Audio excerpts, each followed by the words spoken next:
Amendments کی ہیں parliament کے اندر، یہ جو گورنمنٹ نے امینڈمنٹس کی ہیں، میں جو مین بات آج کرنا چاہتا ہوں کہ ہم نے فیصلہ کیا اسی ہفتے سپریم کورٹ میں اس کو چیلنج کرنے کا. لیکن میں سب سے پہلے، کیونکہ میں اپنی ساری قوم کے سامنے جو بات رکھنا چاہتا ہوں وہ یہ کہ جب 26 سال پہلے میں نے پاکستان کے اندر یہ انصاف کی تحریک چلائی تھی، تو 26 سال پہلے میں نے قوم کو ایک چیز بتائی تھی کہ جس قوم کے اندر کرپشن ہو وہ ترقی نہیں کر سکتی. جو کرپشن ہے یہ ہے کیا؟ جس قوم کے اندر انصاف نہ ہو.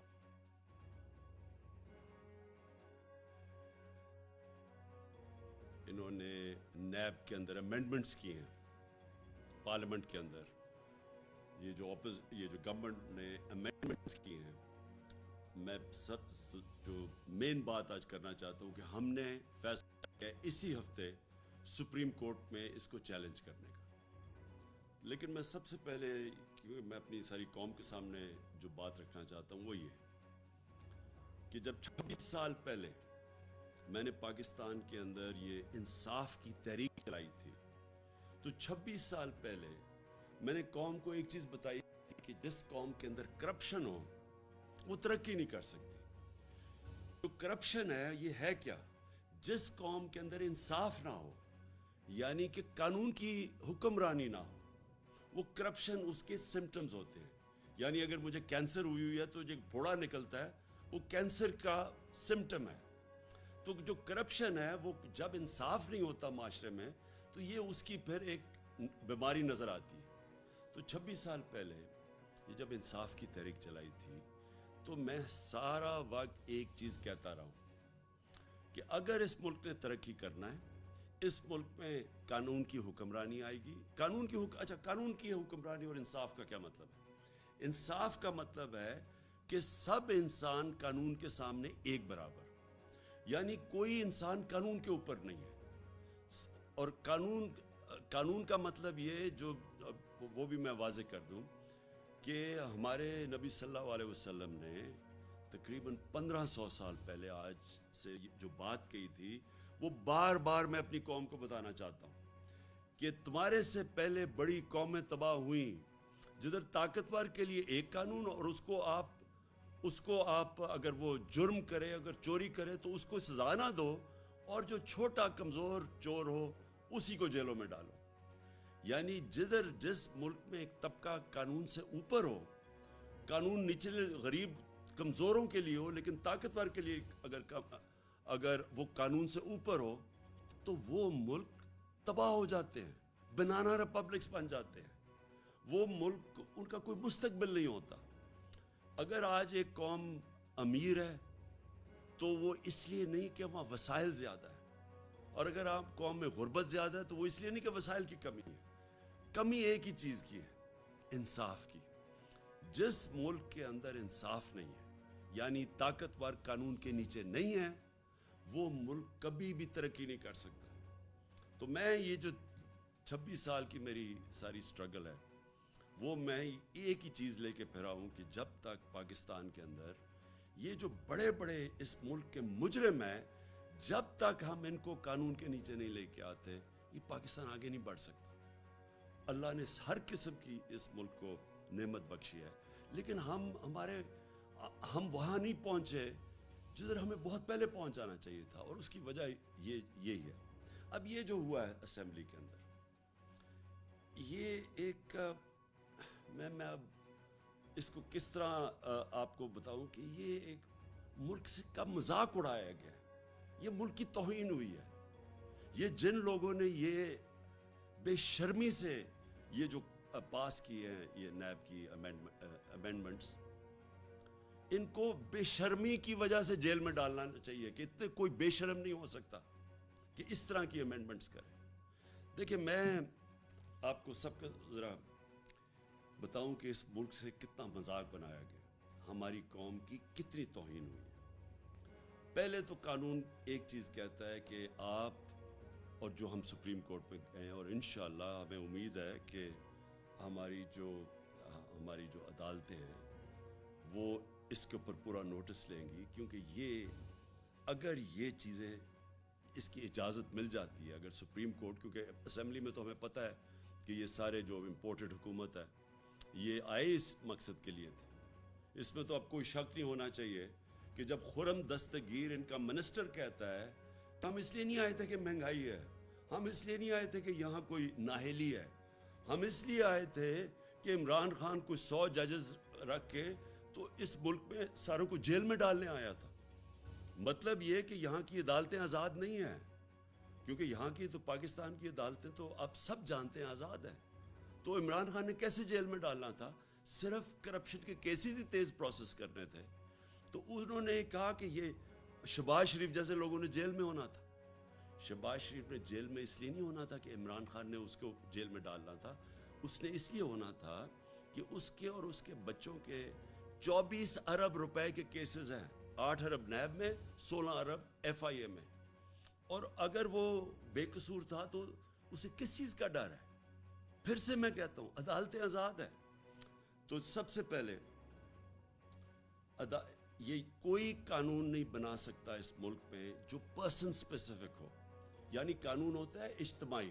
یہ نہیں ہو سکتا کہ عمران خان اپنے لیے کوئی امینڈمنٹ پاس کے اپنے لیے کوئی قانون بنا لے۔ اب ذرا ایک چیز میں بتاتا ہوں کہ ہوا کیا ہے، کیسے آصف زرداری بھی اب بچ جائیں گے، نواز شریف اور ان کی بیٹی مریم شریف وہ بھی بچ جائیں گے اب، کیسے وہ سارے ان کے پولیٹیشین جن کے اوپر کیسز تھے نیب کے اندر وہ کیسے بچیں گے، آصف زرداری فیک اکاؤنٹس میں کیسے بچ جائے گا۔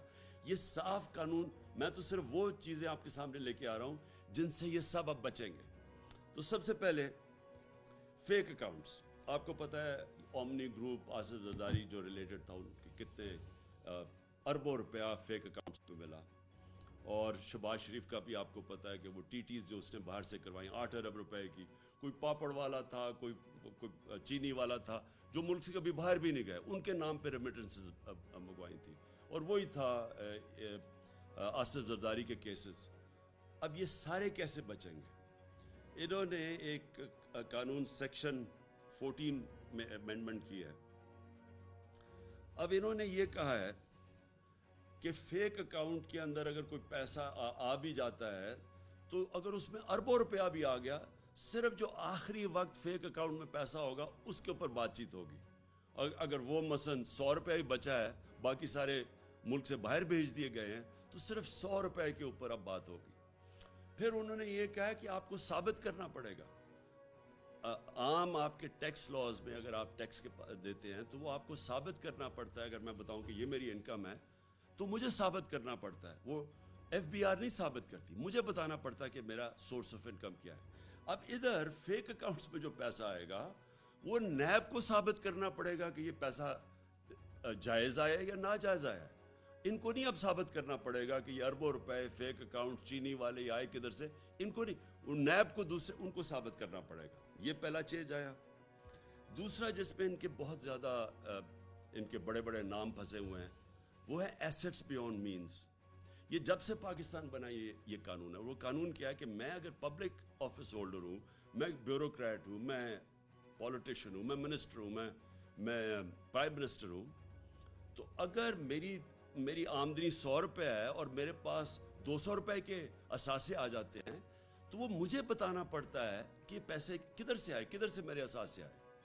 انہوں نے اب الٹا کر دیا، اور یہ زیادہ تر دنیا کے اندر یہ قانون ہے کہ اگر میں پبلک آفس ہولڈر ہوں اور میرا اگر 100 روپے کے اثاثے ہیں تو مجھے بتانا پڑتا ہے کہ میری آمدنی 50 روپے اور اگر 100 روپے اثاثے آگے، مجھے بتانا پڑتا ہے کہ 50 روپے کدھر سے آئے۔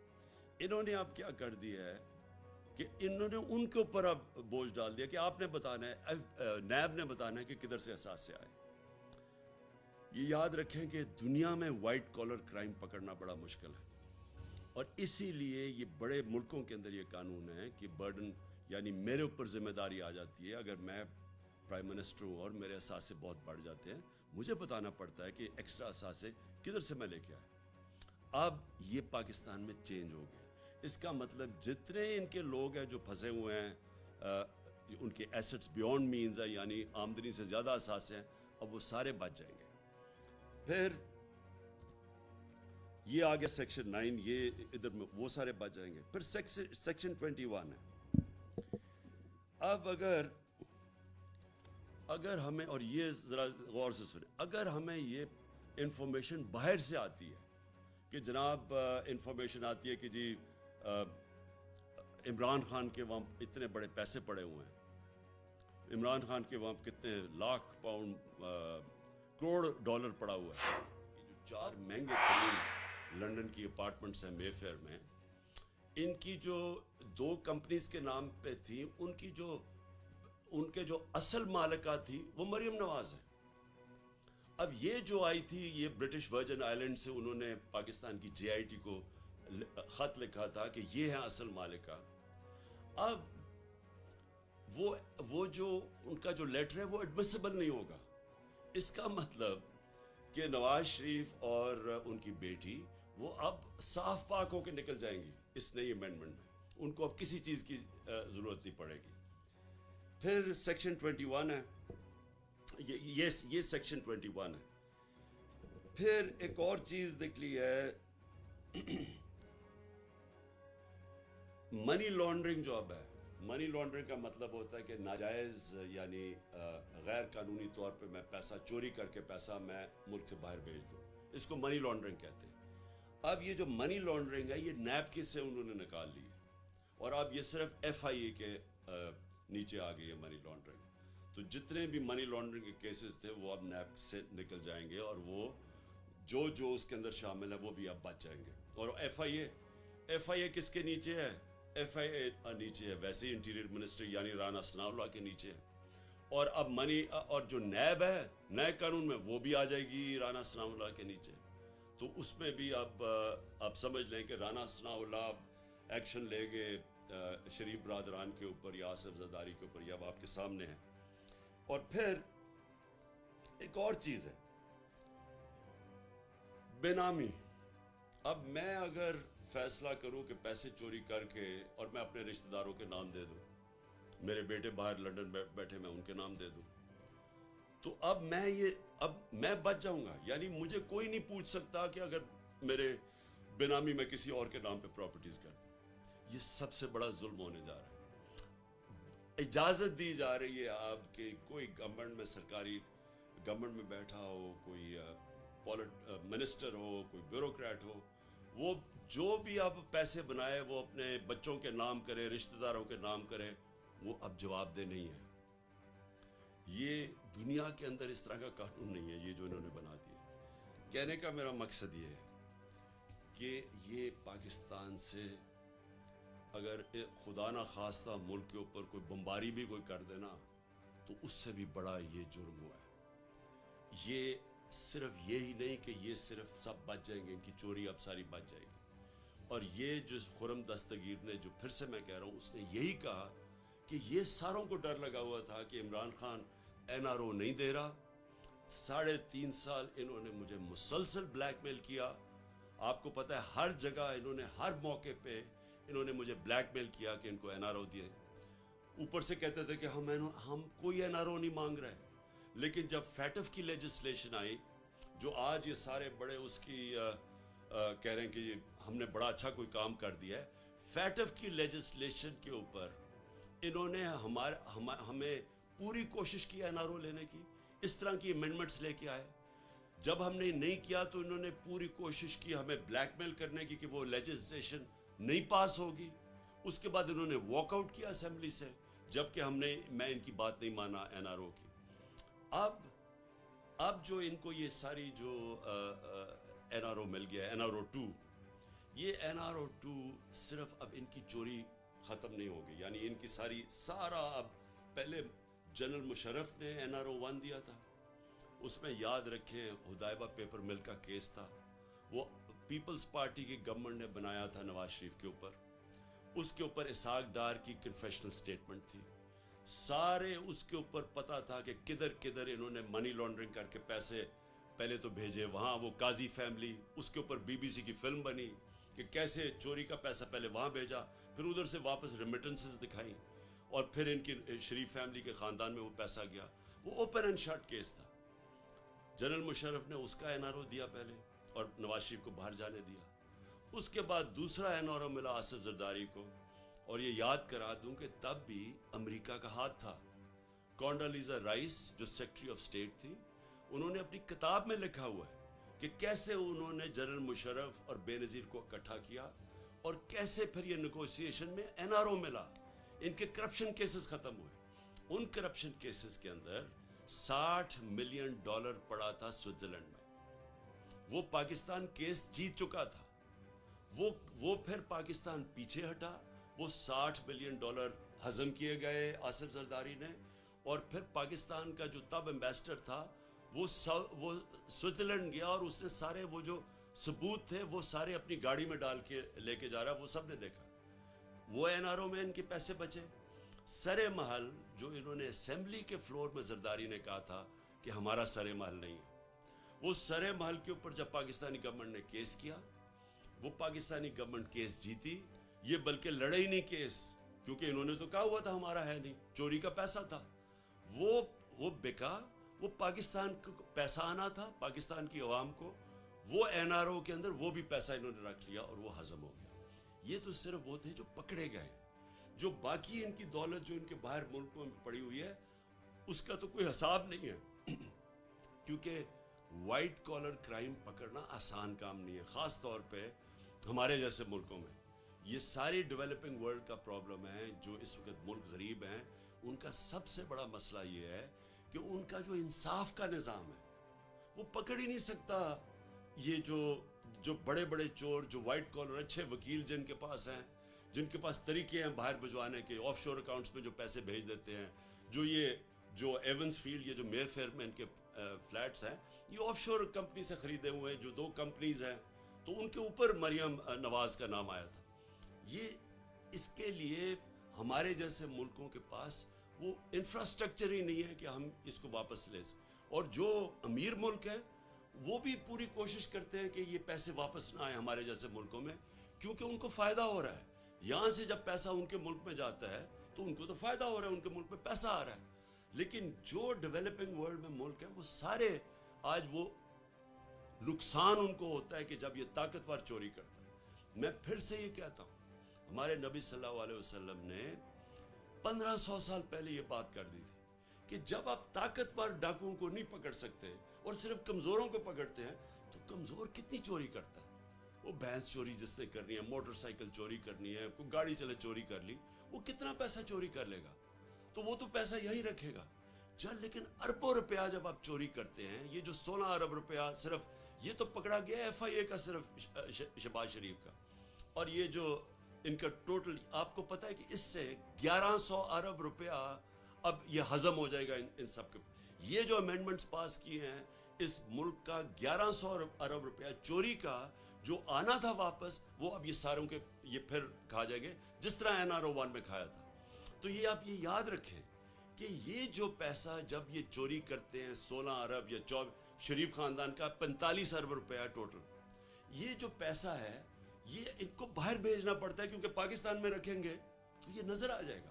لہٰذا چوری کرنا پہلا نقصان, چوری کر کے ڈالر حوالہ ہنڈی سے ڈالر لے کے پیسہ باہر بھیجنا, یہ دوسرا نقصان.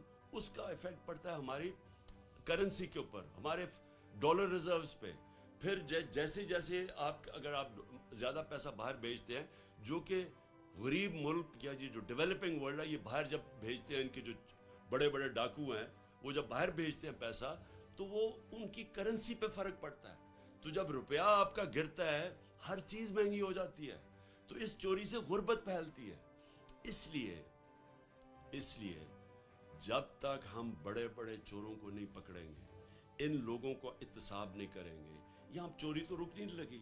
اب جو انہوں نے امینڈمنٹ پاس کیے, یہ نہیں کہ صرف یہ بچ جائیں گے, اب جو بھی طاقتور لوگ پاکستان میں منی لانڈرنگ کریں گے, جو پیسے چوری کریں گے, یہ سب اب بچ جائیں گے اس سے.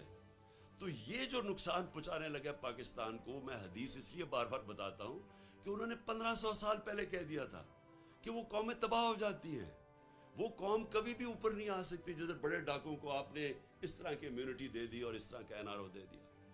تو میں آخر میں اپنی ساری قوم کو کہنا چاہتا ہوں کہ دیکھیں, یہ ہے جہاد. ہم تو لڑیں گے پوری طرح. میں تو 26 سال ان کے خلاف ان کے کھڑا رہا ہوں. میں نے 3.5 سال ہر قسم کا میرے پہ پریشر ڈالا گیا کہ ان کو این آر او دے دو. ہر قسم کا مجھے برداشت کرنا پڑا, بلیک میل ہوا میں, لیکن میں نے تو نہیں دیا.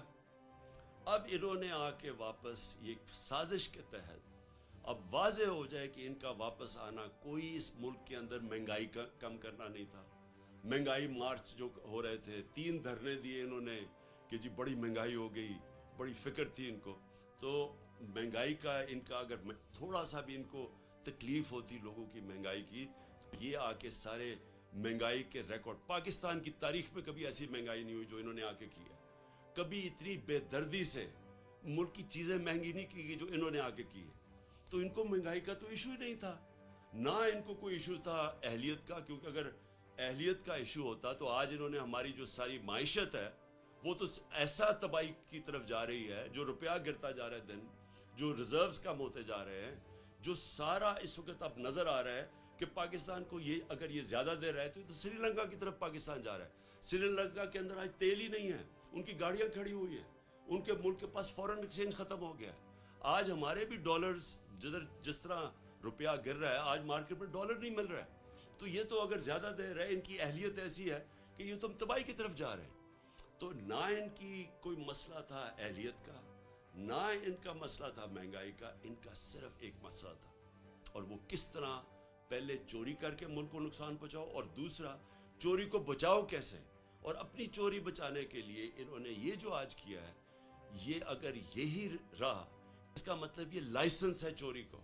انہوں نے اپنے آپ کو لائسنس دے دیا کہ پہلے 2 دفعہ پیسہ کھا کے اب تیسری دفعہ اب اور پھر سے پیسہ بنانا شروع کرو. ہم پھر سے, میں آپ کو کہوں, سپریم کورٹ پہ ہم جا رہے ہیں. میں ان کے خلاف پوری جدوجہد کروں گا, جتنا بھی میں اپنی عوام کو تکڑا کروں. میں انشاءاللہ آپ کو ایک اور بھی کال دینے لگا ہوں, اور ہم دکھائیں گے کہ پبلک آج کدھر کھڑی ہے. پچھلے اتوار کو آپ ساری قوم نے دیکھ لیا کہ کبھی پاکستان میں اس طرح شہروں میں عوام نہیں نکلی, اور جو عوام نکلی ہے وہ صرف مہنگائی کے لیے نہیں نکلی. وہ یہ جو امپورٹڈ حکومت آئی ہے, جو ایک فورن ایجنڈا لے کے آئی ہے, اور جو اپنی چوری بچانے کے لیے آئی ہے, اس لیے بھی نکلی ہے. تو میں ان کے خلاف جدوجہد بھی کروں گا. میں ابھی ایک اور کال دینے لگا ہوں, اور آخر میں صرف ایک پیغام دینا چاہتا ہوں کہ دیکھیں, تاریخ جو ہے نا وہ کبھی معاف کسی کو نہیں کرتی. جو بھی تاریخ میں جن لوگوں نے ان لوگوں کو ہمارے اوپر مسلط کیا ہے, تاریخ ان کو معاف نہیں کرے گی. جن لوگوں نے اندرونی یا بیرونی سازش کا حصہ بنے, بیرونی تو پتہ ہے ان کو, تو پاکستان کا صرف ٹیشو پیپر کی طرح وہ استعمال کیا پاکستان کو, کہ جی ان کی جنگ میں لڑ لو تو 80,000 پاکستانی ان کے لیے قربان کر دو, ملک کو نقصان کر دو. انہوں نے تو شکریہ تک نہیں کرنا, کیونکہ پاکستان جب ضرورت پڑی تو افغان جہاد تھی, تو انہوں نے سوویت یونین کو کمزور کرنا تھا, وہ پھر انہوں نے ہمیں آگے کر دیا. تو ان کا تو اپنے مقاصد ہے, ان کو ہم کیوں برا بھلا کہیں کہ اگر آپ استعمال ہونا چاہتے ہیں, آپ اگر ٹیشو پیپر بننا چاہتے ہیں تو اگلے استعمال کریں گے. اصل یہاں لوگ ہیں, جن لوگوں نے بھی اس میں ان لوگوں کو ہمارے اوپر مسلط کیا, تاریخ ان کو معاف نہیں کرے گی. پاکستان بائے.